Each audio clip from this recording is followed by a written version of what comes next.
আসসালামু আলাইকুম। আপনারা যারা খুব সহজে আরবিতে কথা বলা শিখতে চান তাদের জন্য এই ভিডিওটি হবে খুবই গুরুত্বপূর্ণ। তাই স্কিপ না করে সম্পূর্ণ ভিডিওটি মনোযোগ সহকারে দেখতে থাকুন আর প্রত্যেকটি শব্দের অর্থ মুখস্থ করুন। ইনশাআল্লাহ খুব তাড়াতাড়ি আরবিতে কথা বলা শিখে যাবেন। এই ধরনের আরও নতুন নতুন ভিডিও পেতে চ্যানেলটি সাবস্ক্রাইব করে পাশে থাকুন। ভিডিওটি ভালো লাগলে একটা লাইক করুন। আর কী ধরনের ভিডিও চান কমেন্টে জানান। আরবিতে বাইত এর বাংলা অর্থ হচ্ছে দূরে।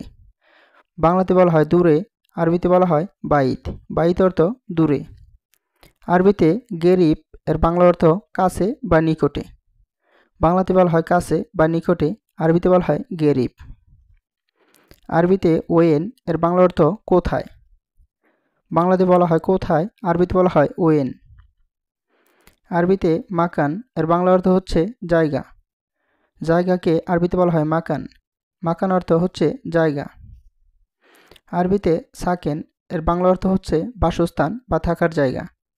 বাংলাতে বলা হয় থাকার জায়গা বা বাসস্থান, আরবিতে বলা হয় সাকেন। আরবিতে মালাবেস এর বাংলা অর্থ হচ্ছে জামা কাপড়। জামা কাপড়কে আরবিতে বলা হয় মালাবেস। আরবিতে এলবেস এর বাংলা অর্থ পরিধান করা।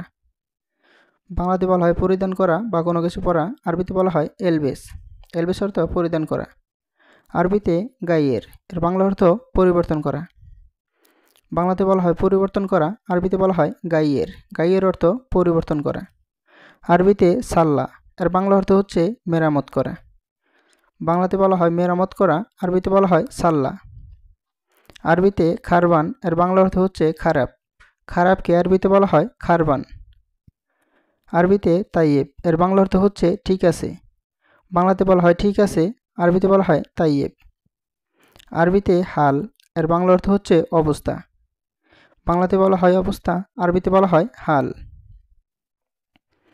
আরবিতে কেইপ এর বাংলা অর্থ হচ্ছে কেমন। বাংলাতে বলা হয় কেমন, আরবিতে বলা হয় কেইপ। আরবিতে তাখের এর বাংলা অর্থ হচ্ছে দেরি। বাংলাতে বলা হয় দেরি, আরবিতে বলা হয় তাখের। তাখের অর্থ হচ্ছে দেরি। আরবিতে সুরাসুরা এর বাংলা অর্থ তাড়াতাড়ি। বাংলাতে বলা হয় তাড়াতাড়ি, আরবিতে বলা হয় সুরাসুরা। আরবিতে আসা এর বাংলা অর্থ হচ্ছে লাঠি। লাঠিকে আরবিতে বলা হয় আসা। আসা অর্থ লাঠি। আরবিতে নফর এর বাংলা অর্থ হচ্ছে লোক। বাংলাতে বলা হয় লোক, আরবিতে বলা হয় নফর। আরবিতে আমেল এর বাংলা অর্থ শ্রমিক।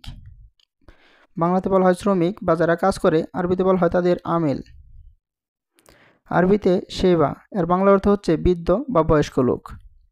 বয়স্ক লোক এবং কি বৃদ্ধ এদেরকে বলা হয় সেবা, আরবিতে বলা হয় সেবা। আরবিতে শেবাব এর বাংলা অর্থ হচ্ছে যুবক। যুবকদেরকে আরবিতে বলা হয় শেবাব। আরবিতে হুরমা এর বাংলা অর্থ হচ্ছে নারী বা মহিলা। নারী বা মহিলাদেরকে আরবিতে বলা হয় হুরমা। আরবিতে রেজ্জাল এর বাংলা অর্থ ছেলে বা পুরুষ। ছেলে মানুষদের আরবিতে বলা হয় রেজ্জাল। রেজ্জাল অর্থ ছেলে বা পুরুষ। আরবিতে ওমর এর বাংলা অর্থ বয়স। বাংলাতে বলা হয় বয়স, আরবিতে বলা হয় ওমর। আরবিতে সানা এর বাংলা অর্থ বছর। বছরকে আরবিতে বলা হয় সানা। আরবিতে লাম্বা এর বাংলা অর্থ হচ্ছে লাইট বা বাতি। বাংলাতে বলা হয় লাইট বা বাতি, আরবিতে বলা হয় লাম্বা। আরবিতে নূর এর বাংলা অর্থ আলো। বাংলাতে বলা হয় আলো, আরবিতে বলা হয় নূর। আরবিতে জুমলা এর বাংলা অর্থ অন্ধকার।